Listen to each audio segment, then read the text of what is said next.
The Inspector General's office at the Defense Department conducted a survey. A majority of those that responded said they had positive telework experiences during the pandemic. Continuing telework options could support Army initiatives. That's according to Matt Fitzgerald, a captain in the Army. He has written an op-ed about the Army's remote work in War on the Rocks. Matt, welcome. Mimi, thank you so much for having me on. So your piece is called "It's Time for the Army to Embrace Telework." Has the Army been reluctant to embrace it? Thanks, Mimi. One quick disclaimer. The views I express here are my own and don't necessarily reflect the official position of the United States Army or the federal government. But to answer your question, yes, the Army has, where other companies have remained out of the office or slowly transitioned back to the office on what we hoped was the tail end of COVID-19, the Army has gone back to mass centralization. And so what do you see as the benefits of working from home? I think I see the same things that many people see in the benefits of working from home. It's potentially the reduced commute times, and for some people, increased focus. For other people, decreased focus. It really depends on the home environment versus the work environment, and the nature of the task at hand is also important. You know, there are drawbacks to working from home, right? You know, team cohesion, the incidental conversations that you might have when you're in the office. That doesn't happen when you're at home. Absolutely, and there are many synergies to in-person work and in-person collaboration. However, there are also some synergies to a default to decentralization. And what Jay Long and I argue in our piece is that a very small number of limited and targeted remote work billets could benefit the Army and other services within the DoD. All right, so let's talk about the 3 steps that you outline in your piece to maximize advantage of teleworking. Take us through those. Mimi, the first thing we argue for is a reevaluation across the board of soldiers' workflows in light of modern digital technologies. And we argue for that because the modern leave and pass policies in the Army and across the department were written largely in the 1970s and 80s with little modification since, when the internet wasn't used in the way that it is today, particularly by junior soldiers, your 18, 19, 20-year-olds. And again, we're not arguing that the Army should be teleworking to combat by any means, but we should reevaluate day-to-day workflows and training. And then the second piece is that we should be reexamining the policies themselves.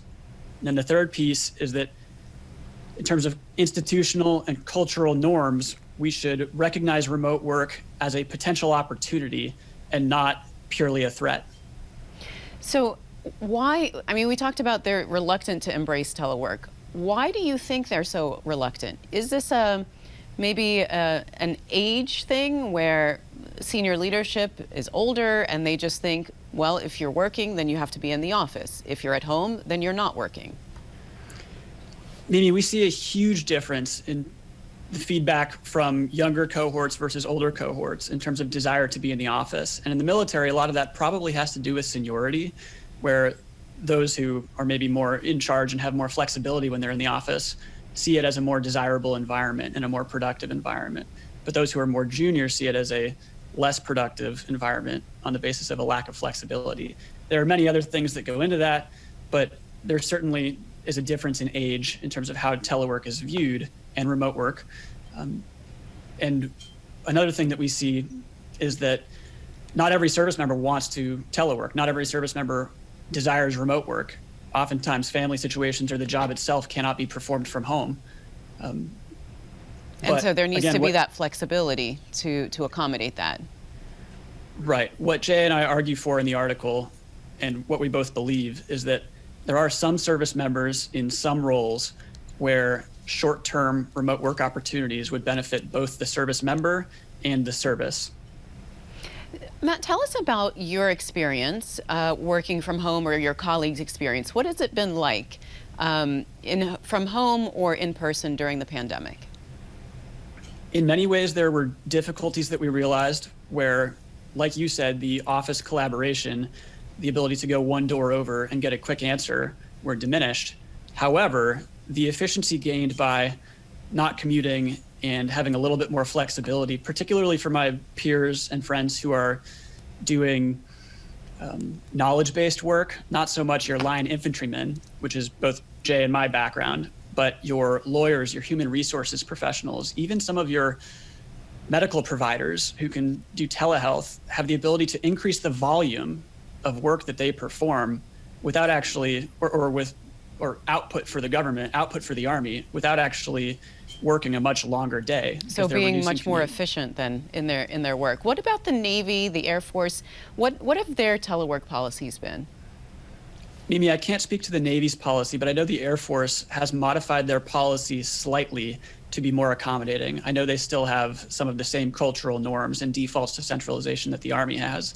And these are two fundamentally different organizations at the end of the day, but the human resources personnel, the lawyers, the other knowledge-based workers, and the cyber professionals have, I think, similar opportunities if we embrace remote work as an organization and as a tool for recruiting and retaining people who would otherwise have opportunities for remote work in the civilian market. All right, well, we'll leave it at that. Thank you, Matt, so much for being on the program. Thank you, Mimi.